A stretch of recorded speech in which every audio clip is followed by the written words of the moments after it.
नमस्कार दोस्तों, स्वागत है आपका स्टडी फॉर सिविल सर्विसेज में। फ्री वीडियो के लिए चैनल को तुरंत सब्सक्राइब कर लीजिए और नोटिफिकेशन को जरूर ऑन कर लेना। हमारा फ्री वाला टेलीग्राम ये वाला ग्रुप जरूर से जरूर ज्वाइन कर लीजिएगा। दोस्तों, निबंध लेखन की इस श्रृंखला में आज का हमारा शीर्षक है मौसम का बदलता मिजाज और वर्तमान परिवेश इसके साथ जुड़ा हुआ है। तो आज के समय में मौसम किस तरह से अपना मिजाज बहुत तेजी से बदल रहा है। देखिए, मौसम के बदलते मिजाज के पीछे प्राकृतिक कारण भी होते हैं। प्रकृति जलवायु में बदलाव ले आती है। आपने अगर भूगोल में पढ़ा होगा और निश्चित रूप से पढ़ा होगा, तभी आप मुख्य परीक्षा में भागीदार बने हैं, तो वहाँ आपने देखा होगा कि पृथ्वी का जो विकास है वो एक क्रम से होता है, एकाएक नहीं हो जाता। ऐसा नहीं कि पृथ्वी जो है वो एक हेवनली बॉडी से अलग होती है और उसके बाद ठंडी होती है और तुरंत ही उस पर मनुष्य पैदा हो जाते हैं। जीवों का विकास, वनस्पतियों का विकास या जितनी भी स्थलाकृतियाँ हैं, महाद्वीप हैं या महासागर हैं, उन सब का एक क्रम से निर्माण होता है और इसमें एक लंबा समय लगता है।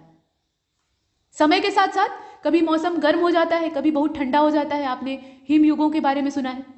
तो ये सब चीज़ें प्रकृति के द्वारा भी की जाती हैं, लेकिन दीर्घकालिक होती हैं, इतनी जल्दी उसका असर नहीं दिखाई देता है। और लंबे समय में जब वो ढलती हैं या होती हैं, तो इससे जो जीव जातियाँ होती हैं वो उसके हिसाब से अपने आप को अनुकूलित कर लेती हैं और उसका कोई नेगेटिव इफेक्ट नहीं पड़ता है।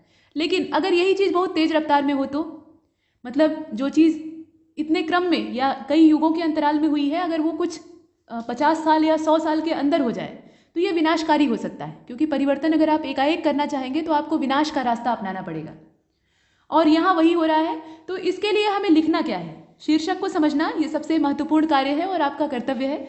तो इसमें वर्तमान परिवेश में मौसम मिजाज बदल रहा है। पहले तो आपको ये बताना पड़ेगा कि प्रकृति की जो मार होती है या प्रकृति का जो कोप होता है वो सबसे ऊपर होता है। जब वो हमारे ऊपर हावी होता है तो हम कुछ नहीं कर पाते, उसके इशारों पर नाचते हैं। हम कहते हैं ना, आपदा प्रबंधन, जो प्राकृतिक आपदाएं होती हैं उनका प्रबंधन, ये भी एक मुद्दा है आपके निबंध वाले शीर्षक में, यानी निबंध वाले सेगमेंट में। तो प्राकृतिक आपदाओं का हम सिर्फ मैनेजमेंट कर सकते हैं, उन्हें हटा नहीं सकते या उन्हें टाल नहीं सकते। वो आएंगी और प्रलय भी मचाएंगी, जितना उन्हें तबाही करना है उतना करेंगी। उसमें बस यही है कि हम कितना ज़्यादा जान माल की जो क्षति है उसको कम कर सकें, यही सबसे सार्थकता होती है। तो वही हाल यहाँ भी है। इसके बाद मारक होता हुआ मौसम, यानी इसकी जो गतिविधियाँ हैं उसका आपको थोड़ा ब्यौरा देना है। इसके बाद आंकड़े, जो अलग अलग संस्थाओं के द्वारा रिपोर्टें प्रस्तुत की जाती हैं, उसमें चिंता जाहिर की जाती है, जिसके द्वारा हमें पता लगता है कि भविष्य में क्या होने वाला है। और उसके बाद लोग और परेशान होकर विभिन्न सम्मेलनों का आयोजन करने लगते हैं, हस्ताक्षर होने लगते हैं अलग अलग एग्रीमेंट्स पे, और अंत में जो नतीजा निकलता है वो वही ढाक के 3 पात वाला होता है। मतलब जैसी स्थिति पहले थी वही अभी भी है, कोई खास सुधार नहीं हो रहा है। जैसे बदलाव हो रहे हैं उसके हिसाब से कोई जो हमारी ओर से प्रयास किए गए हैं उनका सार्थक परिणाम नहीं दिखाई दे रहा है। करने के लिए तो बहुत कुछ हो रहा है। पर्यावरण के प्रति पिछले कुछ दशकों में जागरूकता आई है पहले की तुलना में, और ये जागरूकता पहले आ जानी चाहिए थी, देर हो गई है। और देर का नतीजा अब ये हो गया है कि हम जितने प्रयास कर रहे हैं सब पानी में चले जा रहे हैं। यही असलियत है। ये सुनने में कड़वा लग रहा होगा कि इतने सारे पर्यावरण के संरक्षण की दिशा में या प्रकृति के स्थापना की दिशा में, उसकी स्थिरता की दिशा में प्रयास हो रहे हैं, लेकिन सब यहाँ जाया हो रहे हैं। उसके पीछे रीज़न ये है कि हमने प्रयास करने में बहुत देर कर दी, और देर से किया गया काम भी असफलता का ही कारक बनता है। तो यहाँ वो चीज़ें हैं, आंकड़े हमें क्या संकेत दे रहे हैं ये हमें लिखना होगा। जो लेटेस्ट डाटा है उसको आप डाल दीजिएगा। कोई रिपोर्ट नई आई हो, कोई नया चिंता का विषय जाहिर हुआ हो, तो उसको आप इसमें इन्वॉल्व कर सकते हैं। इसमें करंट अफेयर के मुद्दों को शामिल करने की भरपूर गुंजाइश है, तो आप इसका इस्तेमाल करिएगा। जितना ज़्यादा आप इसे नवीनीकृत करेंगे, यानी करंट अफेयर से जोड़कर लिखेंगे, उतना ही आपके लिए फ़ायदेमंद होगा। इसके बाद यहाँ पर भारत में जलवायु परिवर्तन का प्रभाव देखिए। अभी तक तो हमने मौसम के रूप रंग पे चर्चा की है, लेकिन यहाँ पर अपने देश में क्या स्थिति है, पहले अपना घर देखेंगे तभी तो बाहर वालों को देखेंगे। तो अपने देश में क्या स्थिति है, वहाँ जलवायु परिवर्तन का क्या असर पड़ रहा है, इसको हमें लिखना है। इसके बाद जो अगला, मतलब सबसे अंतिम वाला बिंदु आप यहाँ देख रहे हैं, इसे आप देख पा रहे हैं, प्रकृति को संरक्षित रखना, यही है बचाव। प्रकृति को जितना हो सके उतना ज़्यादा हम सुरक्षित रखें, उसमें जो हमारा हस्तक्षेप है वो इसके विनाश का कारण न बने। यही एकमात्र रास्ता है जिसके जरिए हम इस विनाश को कम कर सकते हैं। रोक नहीं सकते, लेकिन कम कर सकते हैं। तो आइए शुरू करते हैं। प्रारूप आपने बनाया, और प्रारूप रफ का काम होता है, इसको आप बाहर जो फेयर वर्क होता है उसमें नहीं बनाएंगे। रणनीति कभी दिखाई नहीं जाती और प्रारूप वही रणनीति होती है। तो देखिए, पहला पैराग्राफ जो है वो पहले बिंदु के हिसाब से है। वर्तमान जो परिवेश है, परिवेश का मतलब वर्तमान जो समय या दृश्य चल रहा है, उसमें मौसम का स्वभाव खतरनाक ढंग से बदल रहा है। आप देख रहे हैं कि मौसम में कितने आमूल चूल परिवर्तन आ रहे हैं। जो जलवायु या जो मौसम की गतिविधियां होनी चाहिए वैसी नहीं हो रही हैं। जब गर्मी पड़नी चाहिए तो ठंडी पड़ रही है, ठंडी होनी चाहिए तो उस समय बारिश हो रही है या मौसम गर्म हो जा रहा है। मतलब कुल मिलाकर असंतुलन हो गया है। और ये जो असंतुलन है ये जलवायु परिवर्तन का ही नतीजा है। प्रकृति कहर ढा रही है। सिर्फ मौसम का ये थोड़ा बहुत का हेर फेर नहीं, उसके अलावा तूफान, चक्रवात और न जाने कितनी भयंकर भयंकर जो आपदाएं हैं वो हमें दिखाई दे रही हैं। अब ये एक वैश्विक समस्या है, पूरी दुनिया इससे दो चार हो रही है, सिर्फ हम अकेले नहीं हैं। इसके बाद भारत में अगर देखा जाए तो इसका उग्र रूप हमें देखने के लिए मिलता है। अच्छा, भारत में उग्र रूप हमें क्यों देखने के लिए मिलता है? क्योंकि हमारी भौगोलिक दशा वैसी है। हमारा जो देश है उसमें भौगोलिक विविधता पाई जाती है। आपने भारत के भूगोल में पर्याप्त मात्रा में पढ़ा है। एक तरफ तटरेखा है अच्छी खासी दक्षिण में, और उत्तर की तरफ से हिमालय महाराज है। तो ऐसी कंडीशन में पर्वतीय वातावरण भी है और समुद्री एरिया भी है। तो प्राकृतिक आपदाएं ये दो रास्तों से बहुत अच्छे तरीके से आती हैं। एक तो पर्वतीय क्षेत्र से आती हैं और दूसरी समुद्र वाले इलाके से आती हैं। तो दोनों का ही सामना भारत को करना पड़ता है। हालांकि ऐसे देश और भी हैं, लेकिन हमारा देश भी उसी में शामिल है। कुछ फायदे हैं तो कुछ नुकसान है। मतलब दोनों का लाभ हम लेते हैं, पर्वतीय क्षेत्र का लाभ लेते हैं और तटरेखाओं का लाभ लेते हैं। तो उसके एवज में जो नुकसान की भरपाई है वो भी हमें ही करनी है फिलहाल। इसके बाद आप देख रहे हैं कि बार बार स्थितियां जो हैं वो प्रलय जैसी बनती हैं। मौसम की जो अतिवादिता है, बाढ़, सुनामी, सूखा, ये सब और ये सब आपदाएं हैं। उसके अलावा बादल फटना है या हिमस्खलन है, भूस्खलन है, ये सब चीज़ें बड़ी चुनौती के तौर पे सामने आती हैं। मौसम और तापमान लगातार बदल रहा है, जान माल का नुकसान हो रहा है, न जाने कितने नए नवेले चक्रवात पैदा हो रहे हैं, परेशान कर रहे हैं, फिर चले जा रहे हैं। तो अब चक्रवातों का नाम गिनना भी व्यर्थ है, कौन आया कौन गया, बहुत सारे आ रहे हैं और पहले की तुलना में इनकी तादाद में वृद्धि हुई है। इसके बाद अगर समूचे भारतीय उपमहाद्वीप पर नज़र डाली जाए तो देखा जाएगा कि स्थिति जो है वो गंभीर होती जा रही है। प्रत्येक वर्ष कुछ माह सूखे की जबरदस्त मार पड़ रही है और उसके बाद अनाधुन बाल्टी बाल्टी पानी उड़ेला जा रहा है ऊपर से। मतलब बेहिसाब बारिश हो रही है, कहीं पर बाढ़ आ जा रही है, कहीं सूखा पड़ा हुआ है। इस प्रकार की कंडीशन है। और जितने मौसमी प्रकोप हैं उनमें अनिश्चितता है, मतलब वो कब आ जाएंगे कुछ भरोसा नहीं है और मौसम मारक होता जा रहा है। मौसम में सहानुभूति वाला रवैया अब नहीं रह गया है। हमने उसके साथ बेरहमी बरती है तो वो हमारे प्रति बेरहम होता जा रहा है। ये बातें।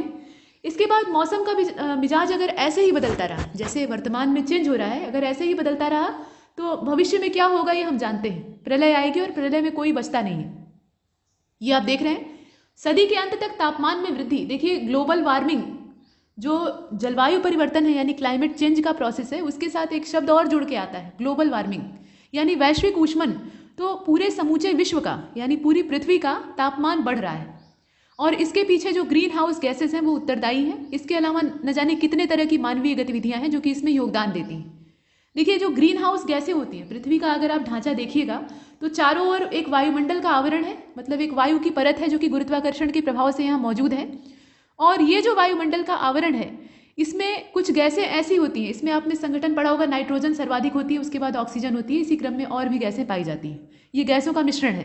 गैसों के अलावा और भी अलग अलग तरह के घटक जैसे कि जलवाष्प होती है, जलवाष्प भी एक गैस ही है, पानी का गैसियस रूप है। उसके अलावा छोटे छोटे कण, धूल के कण और न जाने कितनी चीज़ें इसमें उपलब्ध होती हैं। तो ये सब गैसें जो होती हैं इसमें से कुछ ऐसी होती हैं जो कि ताप को धारण करके रखती हैं। मतलब सूर्य का जो विकिरण बाहर से पृथ्वी पर पड़ता है, पृथ्वी उसको एब्जॉर्ब करती है अपने अंदर, तो उसमें से कुछ मात्रा ही अपने अंदर धारण कर लेती है। और जब पृथ्वी लौटाने लगती है, पार्थिव विकिरण जिसको आप कहते हैं, तो वो जो पार्थिव विकिरण होता है उसका कुछ हिस्सा इनके अंदर संचित हो जाता है। इससे होता क्या है, ये एक प्राकृतिक क्रिया है, प्रकृति ने इसका निर्माण भलाई के लिए किया है। भलाई ये होती है कि पृथ्वी का तापमान एकाएक से जीरो नहीं हो जाता। कहने का मतलब ये है कि सूर्य का जो प्रकाश है, पृथ्वी घूम रही है अपने अक्ष पे, आप जानते हैं अपनी धुरी पर वो चक्कर लगाती है, मतलब उसको घूर्णन कहा जाता है। और घूर्णन गति करते हुए जो हिस्सा सूर्य के सामने आता है वहाँ दिन होता है, जो पीछे चला जाता है वहाँ रात हो जाती है। अब आप कहेंगे कि मैं भूगोल क्यों पढ़ा रही हूँ, तो भूगोल इसलिए पढ़ाया जा रहा है क्योंकि यहाँ मौसम की बात आप कर रहे हैं, तो मौसम खुद एक भूगोल का विषय है। उसे आप नहीं समझिएगा तो इसे नहीं समझ पाएंगे। फिलहाल तो पृथ्वी जब घूमती है तो जो हिस्सा सूर्य के सामने होता है वहाँ सूर्य का प्रकाश पड़ेगा, यानी दिन की स्थिति होगी, तो तापमान वहाँ अच्छा खासा होगा, मतलब तापमान एक ठीक ठाक होगा। लेकिन अब ये हिस्सा रात के समय घूमकर पीछे चला गया, अंधेरा हो गया, तो सूर्य का तापमान नहीं मिल रहा है। अब ऐसी कंडीशन में पृथ्वी जितना सूर्य से दिन भर में वसूली है उतना अगर पूरा रात में वापस कर देगी तो पृथ्वी पर बर्फ जम जाएगी, मतलब उस हिस्से पर बर्फ जम जाएगी। ऐसा हो सकता है, और हो सकता है नहीं बल्कि होगा, लेकिन ऐसा नहीं होता है। कभी आपने देखा है कि रात के समय बर्फ जम जाए और दिन में पिघल जाए? ऐसा ध्रुवों पर होता होगा, वहाँ भी ये कंप्लीट तरीके से नहीं होता।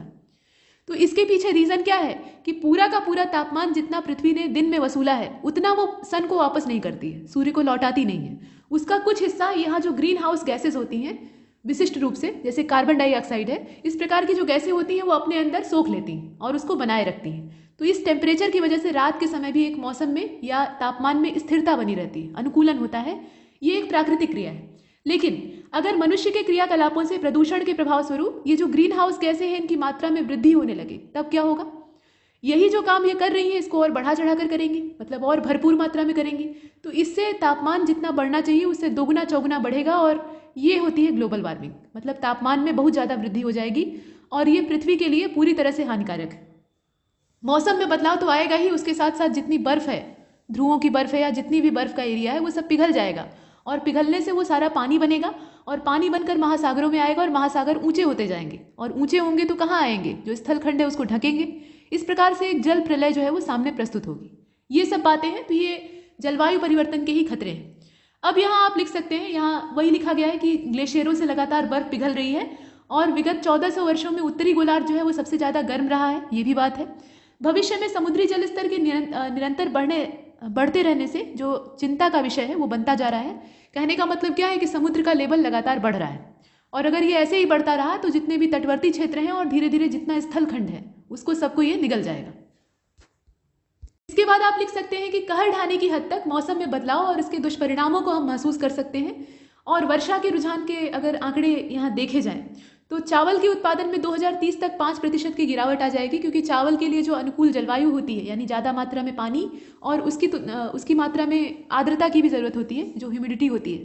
तो ये सब चीज़ें होती हैं तब चावल की फसल जो है वो अच्छी होती है। और वर्तमान में हम दूसरे स्थान पर हैं, यानी अच्छी खासी प्रोग्रेस है। हालांकि एक बड़े भूभाग पर चावल हम उगाते हैं, उसकी तुलना में उत्पादन उतना नहीं होता है, लेकिन फिलहाल चावल की अभी खेती अच्छी खासी होती है और यहाँ एक मुख्य खाद्यान्न के तौर पर उसे देखा जाता है।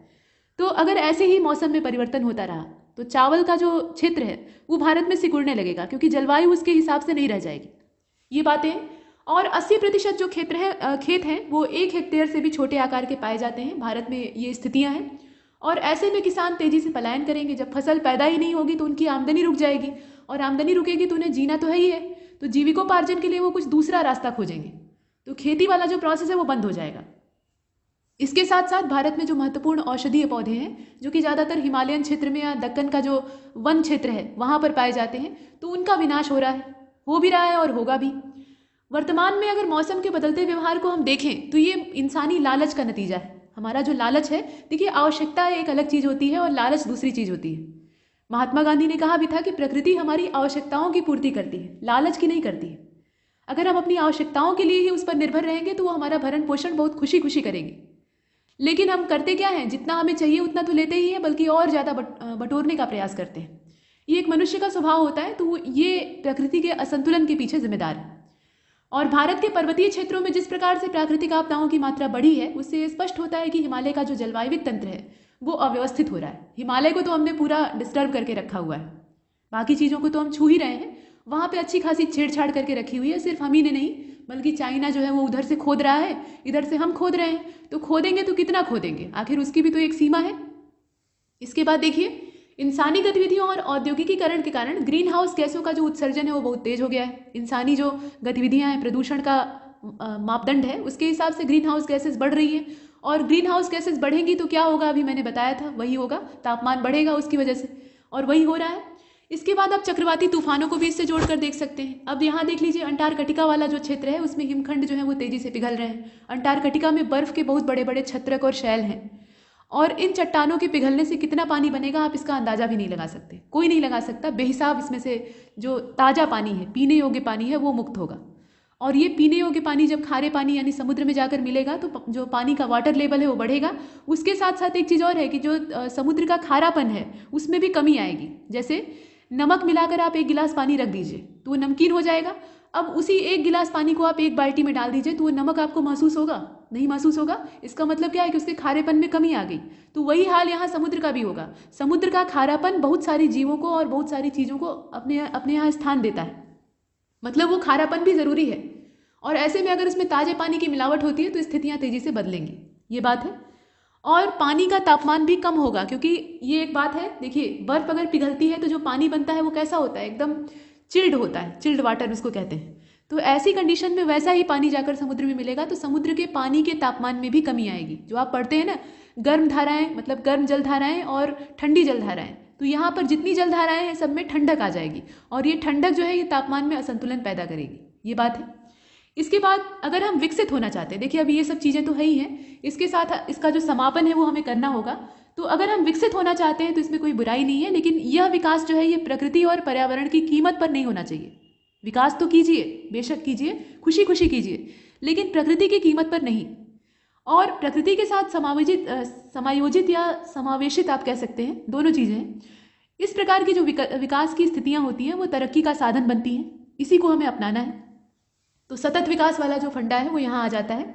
इसके बाद ये आप लिख दीजिएगा कि अब वह समय आ गया है कि प्रकृति का मूल्य हो और पर्यावरण की सामाजिक लागत तय हो। ये होगा तभी इंसान जो है वो कद्र करेगा। प्रकृति संरक्षण को समर्थन दिया जाए और इस दिशा में काम करने वाले लोगों को प्रोत्साहित और पुरस्कृत किया जाए।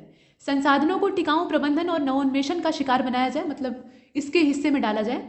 और यहाँ पर वन प्लैनेट सॉल्यूशन का जो फोकस है उस पर भी हमें अपना ध्यान देना होगा। ये चीज़ें हैं, तो बहुत सारे इसमें सुझाव हो सकते हैं, आप अपनी तरफ से दे सकते हैं, बिंदुवार तरीके से दे सकते हैं, आप पॉइंट डाल सकते हैं, फ्लो चार्ट बना सकते हैं। अगर कोई मैपिंग करना चाहे तो वो भी कर सकते हैं। मैपिंग नहीं भी करना चाहें तो एक डायग्राम बनाकर भी दर्शा सकते हैं। देखिए कुछ लोगों ने कहा कि निबंध में डायग्राम बनाने पर नंबर कटते हैं। निशांत जैन ने और दृष्टि IAS ने ऐसा कहा है। देखिए कोचिंग कोई भी हो वो आपको गलत सलाह नहीं देती है। निशांत जैन जी जो हैं वो प्रशंसा के पात्र हैं और सम्मान के योग्य हैं। उन्होंने सिविल सेवा परीक्षा में एक अच्छी रैंक प्राप्त की है, वो भी हिंदी माध्यम से। लेकिन उन्होंने एक क्षेत्र को ध्यान में रख के सलाह दी, मतलब एक शीर्षक विशेष को। अब यहाँ पर यह है कि जो निबंध का विषय है वो आपका किस प्रकार का है, ये आपको फैसला करना है। तो अगर भौगोलिक विषय है तो मेरे हिसाब से उसमें मानचित्रण करने में एक ज़्यादा नहीं, सीमित मात्रा में अगर आप डालते हैं तो इसमें कोई समस्या नहीं, आप डायग्राम का यूज़ कर सकते हैं। अब अति किसी भी चीज़ की बुरी होती है। आप बहुत ज़्यादा मात्रा में अगर इस्तेमाल करते हैं तो निबंध जो है वो बेकार हो जाएगा। यहाँ कोई चित्र नहीं बनाना है, आपको सिर्फ समझाना है। तो अपनी बात को अच्छे ढंग से समझाने के लिए अगर आप चित्रांकन कर रहे हैं तो प्रश्न हो या निबंध, कहीं भी कोई समस्या नहीं, बस अति मत करिएगा, ये ध्यान दीजिएगा। तो यहाँ आप दर्शा सकते हैं, जैसे ग्रीन हाउस इफेक्ट है तो उसको आप दर्शा सकते हैं, या इस प्रकार की चीज़ें हैं। इसके बाद और फ्लो चार्ट वगैरह का तो अपना खुले दिल से आप इस्तेमाल करिए, उसकी कोई रोक नहीं है। इसके साथ साथ कुछ पद्य पंक्तियों का आप यूज़ करना चाहें तो वो भी कर सकते हैं। कोई स्लोगन हो पर्यावरण संरक्षण का, या प्राकृतिक आपदाओं का, या मौसम से संबंधित कोई स्लोगन हो, या श्लोक ही हो, कोई वैदिक श्लोक भी आप उठा सकते हैं तो उसको डाल सकते हैं। इसके बाद यहाँ आप लिख सकते हैं कि प्रकृति को सहेजते हुए इनके संसाधनों के जिम्मेदारी पूर्वक इस्तेमाल को हम लोग टिकाऊ विकास कहते हैं। और टिकाऊ मानव विकास जो है ये मानव कल्याण की ओर ले जाता है, इसमें कोई डाउट नहीं है। हमें यह याद रखना होगा कि प्रकृति हमारी रक्षा तभी करती है जब हम प्रकृति की रक्षा करें। यानी यहाँ बराबर का लेन देन वाला कॉन्सेप्ट है, इस हाथ ले और उस हाथ दे, ये वाला जब फंडा हम अपनाएंगे, यानी ताली कहा जाता है ना कि एक हाथ से नहीं बजती है, तो ताली जब दोनों हाथों से बजती है तो एक हाथ प्रकृति का होगा और एक हाथ हमारा होगा, तभी बज पाएगी। तो इसका हमें ध्यान देना है। और ऐसा अगर हम करने में सफल हो जाते हैं तो जो संकट हमारे सामने एकदम सिर पर आ गया है उसको हम कुछ समय के लिए टाल सकते हैं, ख़त्म नहीं कर सकते, ये सच है। तो इसके साथ ही ये टॉपिक यही समाप्त होता है। ये श्रृंखला आगे जारी रहेगी, अभी और विषयों पर हम चर्चा करेंगे, लेकिन तब तक के लिए नमस्कार।